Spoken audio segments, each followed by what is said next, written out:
Stocks in news: Blue Dat, Godrej Agrovet, Mazago Dock, JSW Infra, Thomas Cook, Indostar, All Cargo Gati and Concord Enviro.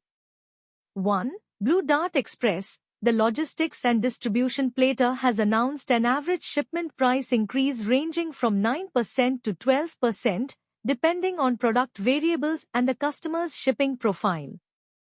The new rates will be effective from 1 January 2026.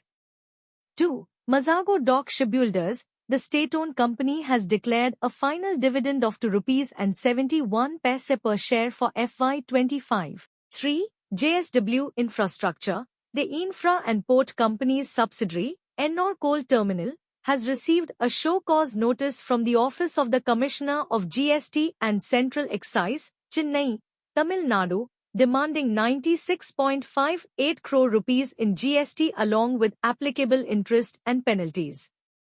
4. Godrej Agrovet, the animal feed company, has received an administrative warning letter from SEBI for violating regulations due to delayed disclosure of a change in shareholding in Aztec Life Science. 5. Thomas Cook India, the travel services company, has signed a Memorandum of Understanding (MoU) with the Ministry of Tourism to elevate destination experiences across India.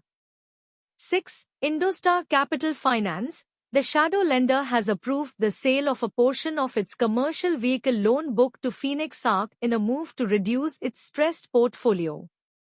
The sale covers dues outstanding of 309.6 crore rupees with a purchase consideration of up to 220.3 crore rupees. 7. Concord Enviro Systems, the waste management company's subsidiary, Rocham Separation Systems, India, has acquired a 100% stake in Pathak Utility, making it a step-down subsidiary of Concord Enviro Systems.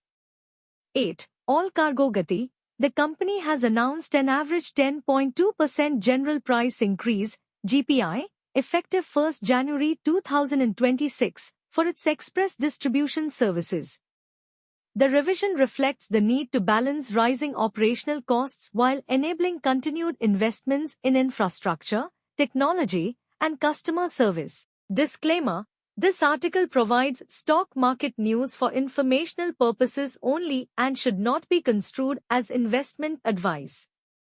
Readers are encouraged to consult with a qualified financial advisor before making any investment decisions.